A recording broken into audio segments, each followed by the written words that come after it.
Welcome to First Unitarian Society of Minneapolis, the birthplace of Congregational Humanism. We carry on that tradition of free thought today, dedicated to promoting a free search for truth, meaning, and justice. Our web address is firstunitarian.org. I'm David Breeden, Senior Minister. Welcome.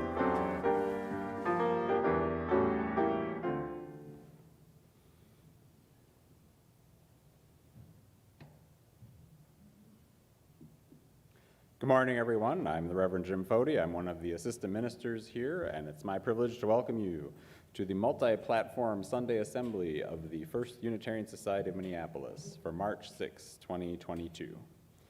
Whether you are here with us in person or joining us online, we are glad to have you as part of our Unitarian Universalist Humanist community.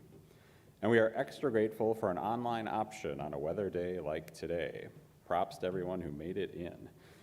Those of us gathered here on site are continuing to wear masks to help protect the most vulnerable among us. At the same time, with COVID numbers improving, we are actually going to sing one congregational song today. Yes, I'm sure you're all warmed up after 2 years of no singing.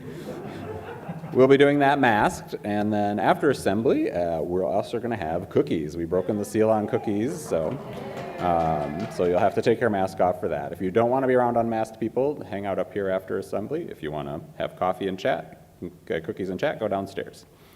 We're not currently offering Zoom coffee hour because we have in-person coffee hour, but the Friday update email offers fresh listings of events, happenings, and ways to connect, in person and online. There are many ways to get involved in our congregational community, and you can find even more of them on our website. Our assembly theme for March is Renewing Commitment, and today we begin with a short quote, adapted for gender inclusivity, from the civil rights leader Howard Thurman. Commitment means that it is possible for a person to yield to the nerve center of their consent, to a purpose or a cause, a movement or an ideal, which may be more important to the individual than whether they live or die. Come, let us gather in community. Each week when we gather, we light our chalice and we hear one of our 7 UU principles or one of our FUS aspirations. And today, Lena Hunt is lighting our chalice for our 4th FUS aspiration, which is to support one another's journey toward meaning and connection in the here and now. And now it is time for that singing. Do you remember how this works? Yeah, okay, so we have these gray songbooks. You're going to turn to number 318. And Cindy is going to lead the song. I'm going to go put my mask back on and go over there and help you sing. So 318 in the gray. And stand, yes. Yes.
Please join me in the words for our Congregational Covenant. Love is the spirit of this place, and service its law. This is our great covenant, to dwell together in peace, to seek the truth in love, and to help one another. Thank you.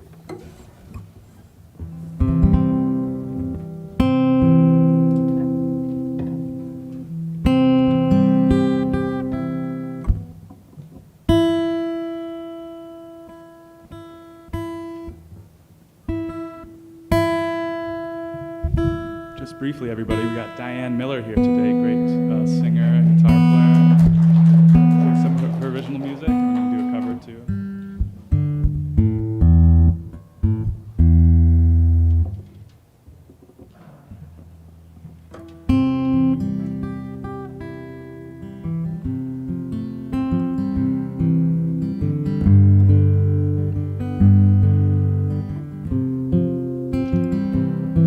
I was born on an island in Alaska, State 49, to a nurse and a sailor on military time. The city I was born in was shut down around 99, now only occupied by scientists and occasional humankind. I was nearly a 10-pound baby, born on Friday the 13th, a June Gemini, with a dad from Minnesota and a mom from the Philippines. In conversation with a drunk local, the town of Adak could have survived, but its keys were handed to irresponsible men who let it see electricity die. If I had more time and money, I could see it with my own eyes. But I'm happy to be 1,000 miles at sea, closer than I've ever been before.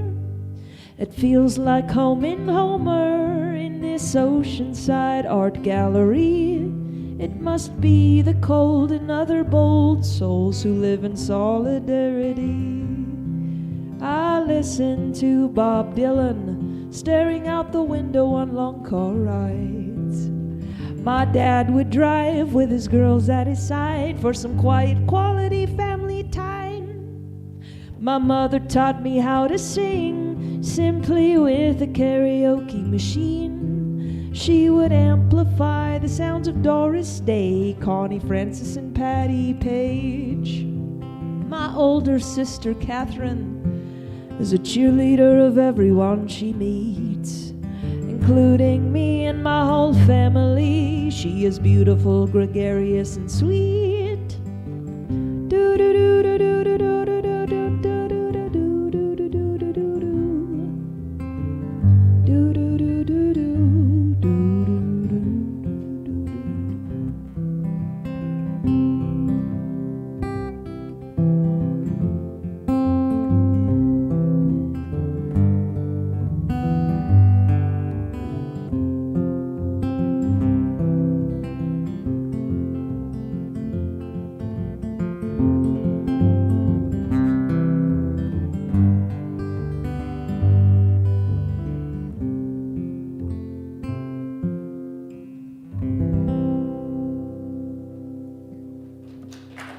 Thank you.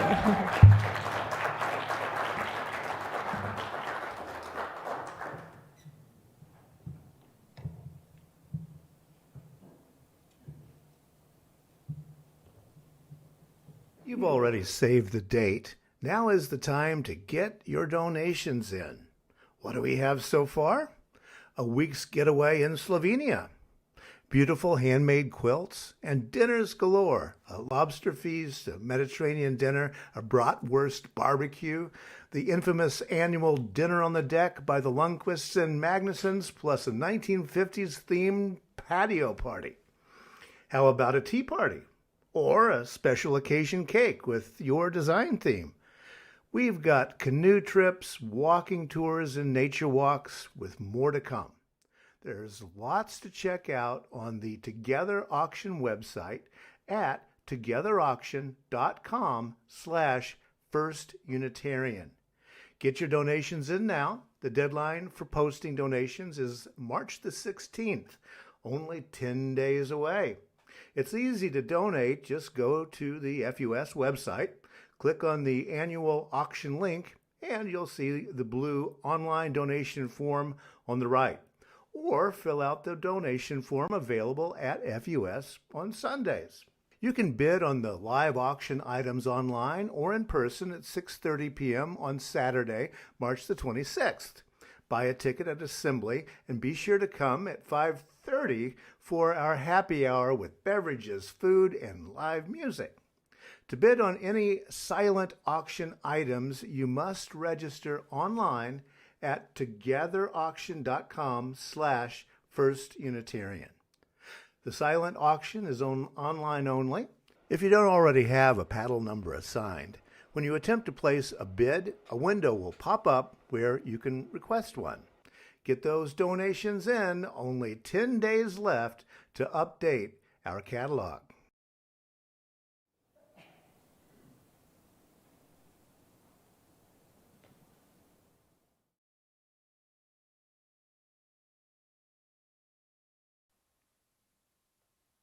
Hey there, Drew Bacchus here, sitting in the midst of, well, our new staging elevator in an ongoing effort to increase accessibility to literally every portion of our building, including, yes, the staging area.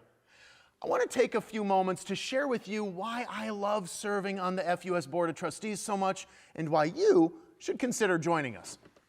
First off, those that I've known and loved and cared for over the years, so many of them have been incredibly impacted by, benefited by FUS's work. And well, serving on the Board of Trustees, it allows me, in a sense, to give back to all that FUS has done and given to so many here in the Twin Cities and beyond over the years.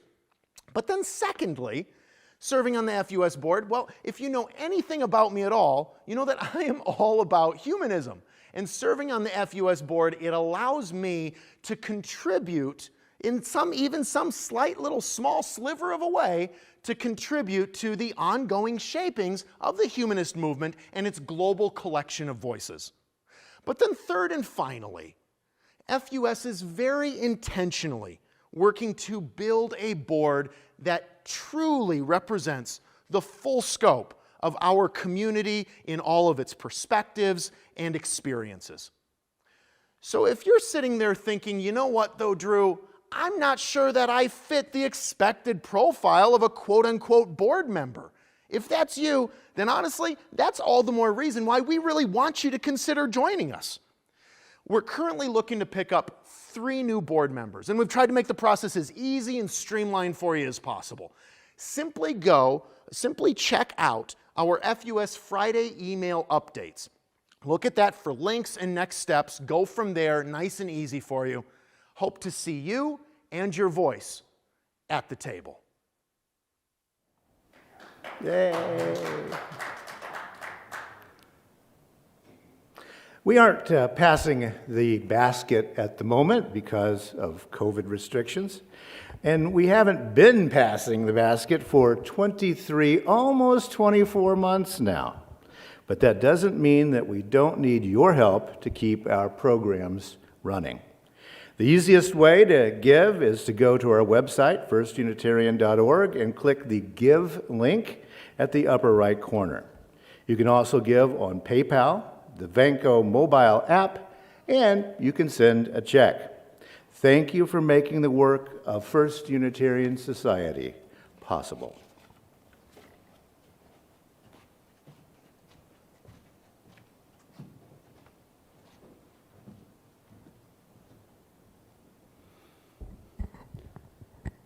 On Sundays, when we gather, we take a few minutes to reflect on the joys, sorrows, and milestones of the human experience.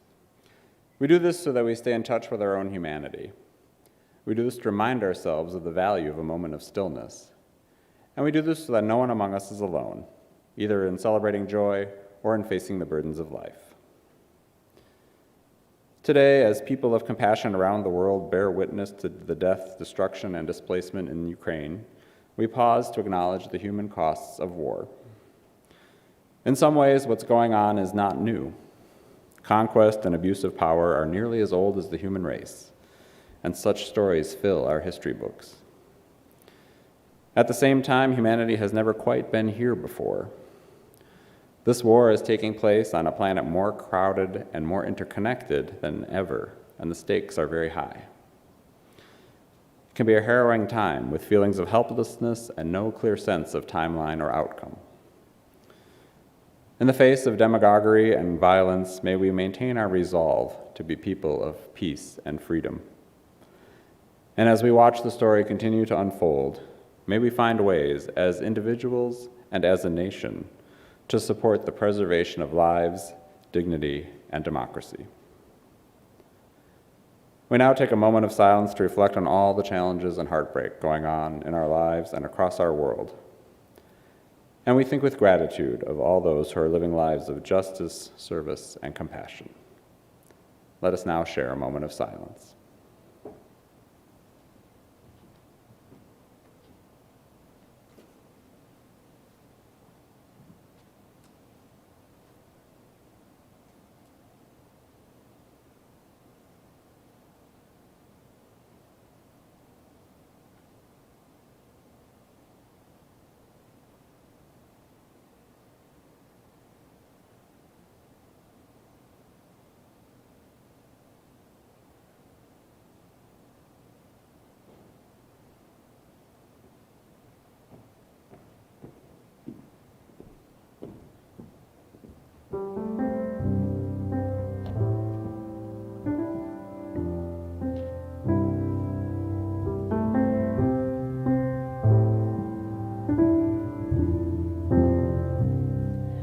When I breathe in,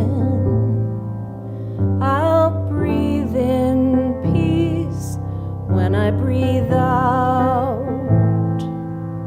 I'll breathe out love. When I breathe in, I'll breathe in peace. When I breathe out, I'll breathe out love.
I went with you up to the place you grew up in.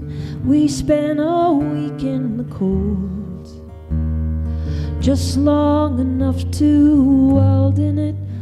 With you any longer, it would have got old.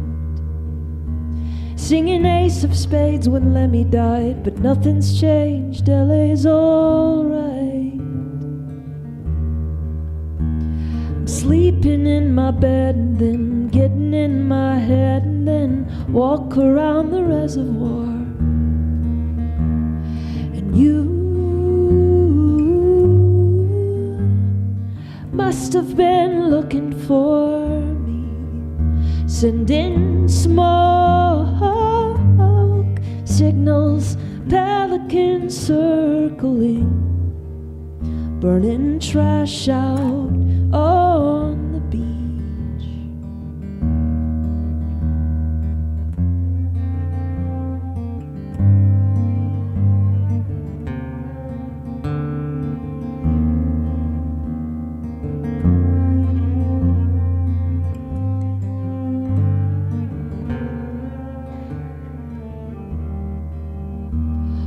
One of your eyes is always half shut, something happened when you were a kid.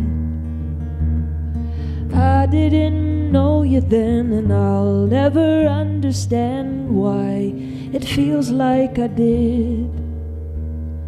How soon is now in an 80 sedan? You slept inside of it because your dad lived in a campground in the back of a van. You said that song will creep you out until you're dead. And you must have been looking for me, sending smoke signals, pelicans circling, burning trash out on the beach.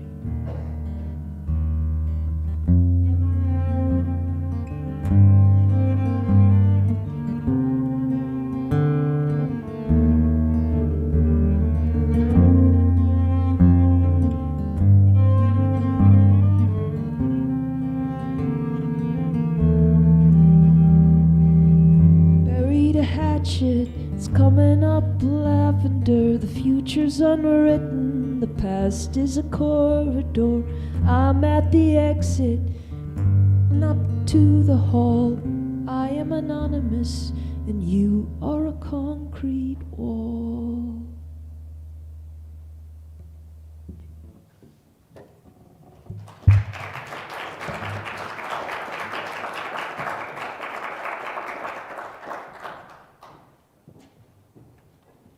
Thank you so much for the music today.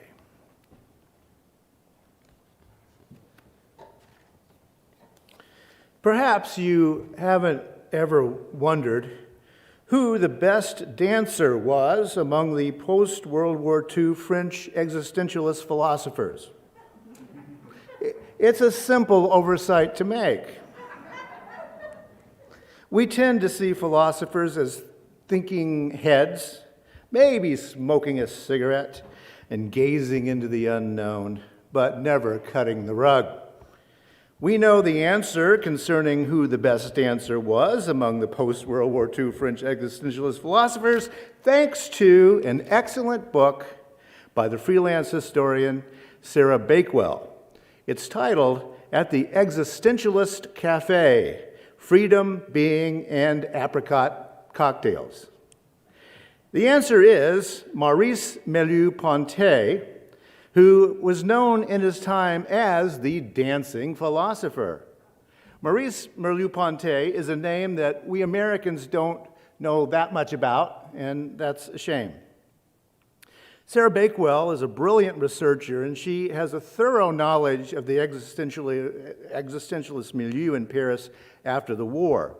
Also, she's able to articulate the philosophy very concisely and clearly. Take, for example, this on Sartre's most famous concept, existence precedes essence. She writes, "You might think you have defined me by some label, but you are wrong, for I am always a work in progress. I create myself constantly through action, and this is so fundamental to my human condition that, for Sartre, it is the human condition from the moment of our first consciousness to the moment when death wipes it out. I am my own freedom, no more, no less." And also this one.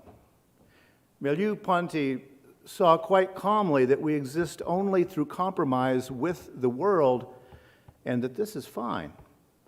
The point is not to fight that fact or to inflate it into too great a significance, but to observe and understand exactly how that compromise works. We only exist through compromise with the world, and this is fine.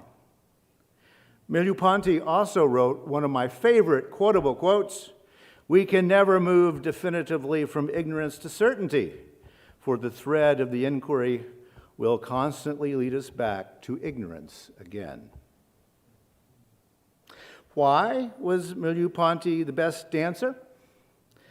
Well, for one reason, his entire philosophy was about being in your body, how we inhabit our bodies, and how we negotiate that space that surrounds us. Merleau-Ponty stated the obvious very succinctly: I am conscious of the world by means of my body, end quote. It's obvious, but we tend to forget that a lot. Nowadays, we hear the phrase lived experience everywhere. We use it to express the idea that every person's subjective experience is valid and important. We use it to point out what at first appears obvious, but upon examination is not so obvious, which is your lived experience and my lived experience are not the same. And that's okay. That's the nature of reality. The term lived experience has come into vogue in popular usage because it is a useful concept. It explains, for example, how one person can see history as a march toward freedom and another can see history as an endless story of subjugation and warfare. Yet, as so often happens when a philosophical idea somehow gets loose from the academic world and enters into the popular imagination, in common usage, it's not thoroughly expressed or nuanced. But that's one of the things we humanists attempt to do. We want to think things through and see the nuance. The idea of lived experience comes from a European philosophical tradition called phenomenology. Phenomenology. Merleau-Ponty was a phenomenologist. The whole point of phenomenology is about how to live in your body. Hence the term lived experience. Lived experience is your subjective narrative based on how you have existed in your body in the world. I, for example, grew up very poor and experienced malnutrition as a child. So my bones did not develop properly. I have bent legs and a swayed back. The older I get, the more this matters in terms of how I get around in the world. Every step I take is a reflection of my lived experience of malnutrition. It's part of who I am, even though that experience was 5 decades ago. Now, I'm not saying poor me because that's a silly use of my time and your time. Rather, I'm saying that for all of us, our bodies and what those bodies have experienced is of the utmost importance in our own understanding of ourselves in the world. Lived experience, however, is a concept that can stay very abstract and even all up in your head because the idea ignores another part of phenomenology, which is the term lived body. Lived experience comes about because of our experience in our lived body. Merleau-Ponty wrote, quote, "True reflection presents me to myself not as idle and inaccessible subjectivity, but as identical with my presence in the world and to others.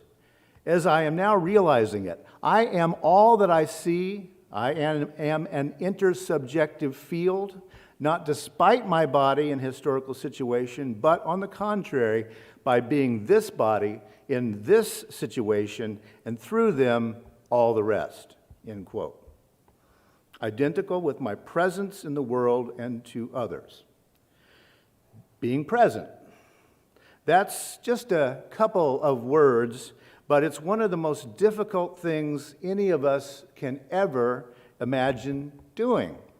We just don't learn that in U.S. culture. Merleau-Ponty used a simple exercise to explain the importance of lived body. Whatever you're doing right now, all right, sitting, standing, walking, lying down, whatever you're doing, stop and mentally examine how your body feels in this moment. What does sitting down feel like? What is it doing to your knees, your ankles, your muscles? And now, then, try to express that in your mind in words. And for most of us, that's almost impossible. Merleau-Ponty insisted right there is our first human problem. We don't even know how it feels to be in our bodies. Sure, We're aware of extraordinary things. You stub your toe late at night, you run up several flights of stairs. We do not, however, grasp what it feels like from moment to moment to be in our bodies.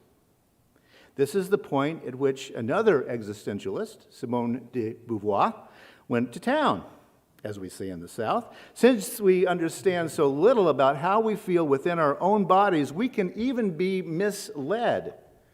Beauvoir says that women are sold a narrative about their bodies that is mired in patriarchal assumptions that create a self-imposed, subjugated reality. I'm to this, I'm to that, I'm not this, I'm not that. Self-imposed subjugation. Because we don't know how it feels to be in our body. Those experiences then and other personal experiences add up to that lived experience, as we call it. We also call a lot of that negative self-talk nowadays. Merleau-Ponty and Beauvoir are there to tell us the way Christian Europe and all of its colonies, the way Christianity has taught us to deal with the very natural human feelings of passion and angst and unease, is to ignore our bodies. The equation taught us is spirit good, flesh evil. Ignore the body and improve your soul. Merleau-Ponty and Beauvoir are there to say that's exactly the wrong way to go. To be in any way whole and present, we must embrace both our own lived experience and our lived body. This line of thought reminds me of a poem by Ezra Pound, the American poet from the 20th century, who made the term "make it new" synonymous with modernism. The poem is very short and it goes like this: "And the days are not full enough, and the nights are not full enough, and life slips by like a field mouse, not shaking the grass." That's the poem. And life slips by like a field mouse, not shaking the grass. Ezra Pound is describing a life lived out of your own body, ignoring your body, and the feeling of being utterly alive doesn't enter our minds. It remains ethereal. We are never experiencing enough, and our life slips by like a field mouse, not shaking the grass. What is being described there is not a life well lived in your body. Now, our theme for the month of March is renewing commitment. The first commitment all of us has to do, is to commit to ourselves to live that well-searched life of meaning, purpose, and justice-making. Yeah, philosophy and theology can seem very abstract, but existentialism is there to be the opposite of abstract.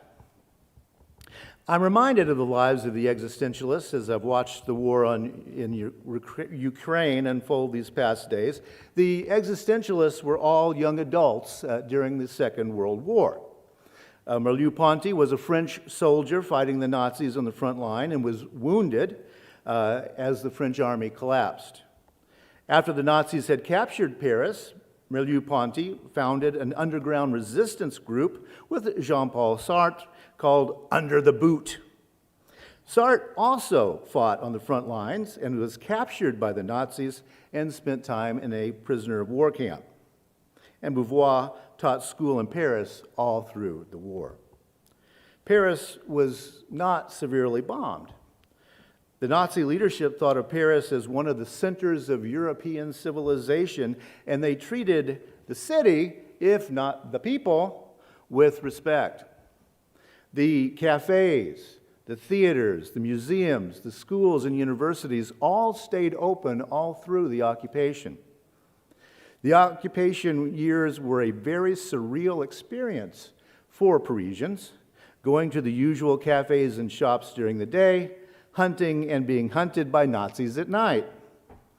When the Allies invaded Europe, they first chose to avoid Paris. There wasn't a meaningful Nazi presence there, and they didn't want to waste troops on a rearguard action. At that point, the French resistance, including Merleau-Ponty, openly fought the Nazis in the streets until finally the Allies took notice and realized the symbolic value of liberating Paris.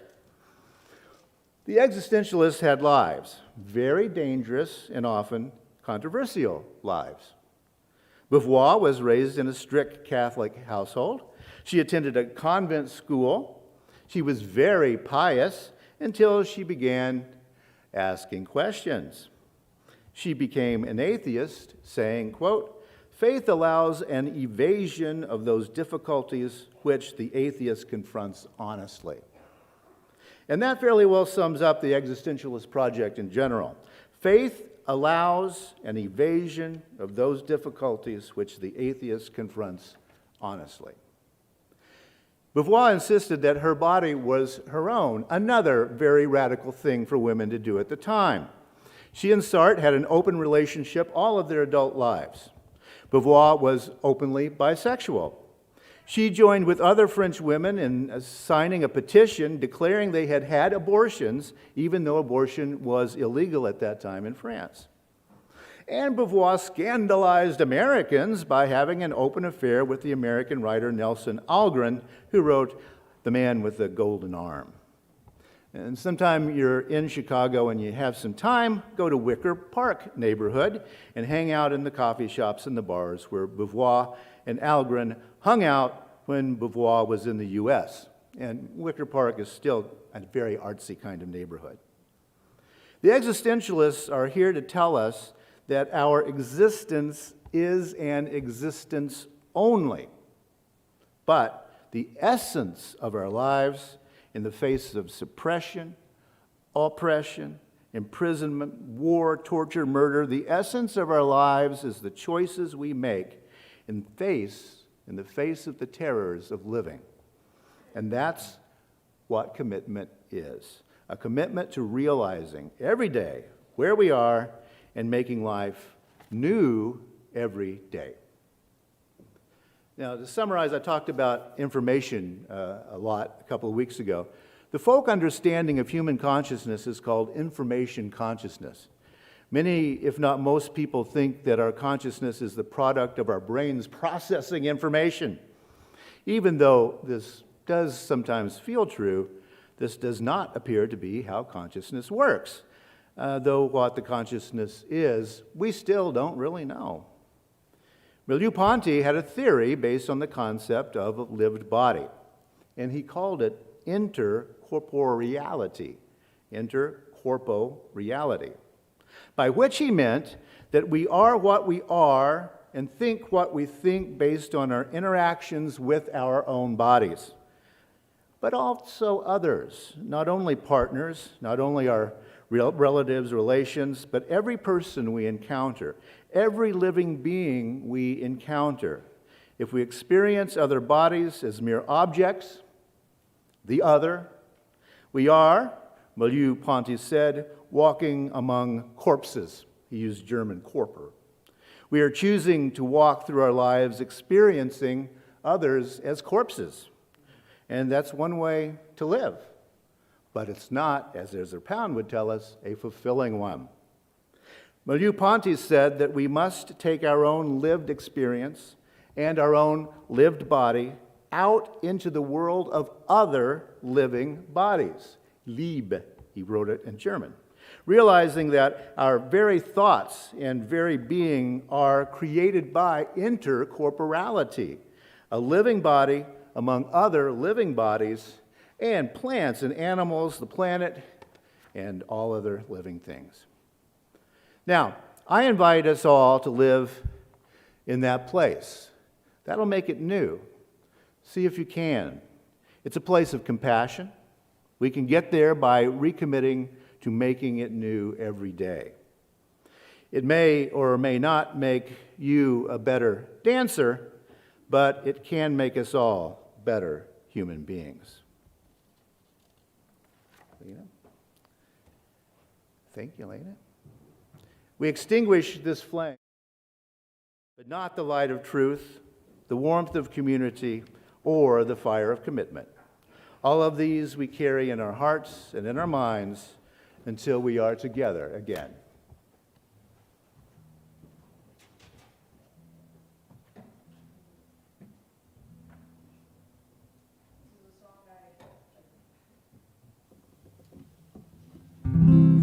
is a song I wrote during the pandemic. A lot of us were, experiencing distance from the ones we love and started experiencing what it's like to be around children who are heavily influenced by us adults. And feel free to sing along. The lyrics are, hold on to the ones you love. They're precious like perfection, yet everybody's flawed. It's deep within my nature to simply just belong. So if you remember that, if you don't, it's fine. Hold on to the ones you love is the major line, and kind of cute.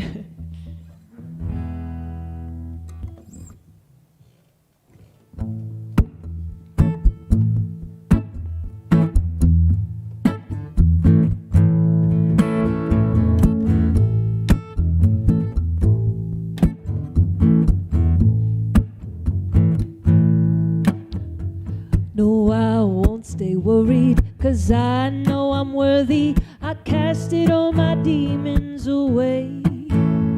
The spell came and took me, the babe came and knew me, and watched as I brightened my face.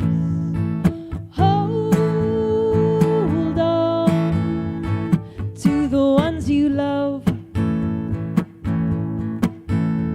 Yes, I will stay confident. Yes, I will stay strong and fit and still be able to make mistakes. And then when I'm happy, I'll dance till I'm sleepy, then dream with a smile on my face. Here we go. Hold on to the ones you love. They're precious like perfection, yet everybody's flawed. It's deep within my nature to simply just belong.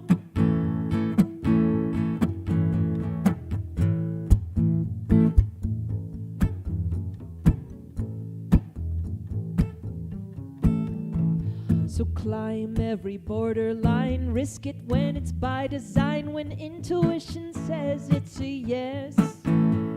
We live in a world where a scare can be repaired and channeled into braveness and light. So hold on to the ones you love. They're precious like perfection, yet everybody's flawed. It's deep within my nature to simply just belong. All right, everybody. Hold on to the ones you love. Sounds so beautiful. Again. Hold on to the ones you love. One more time, so pretty. Hold on to the ones you love.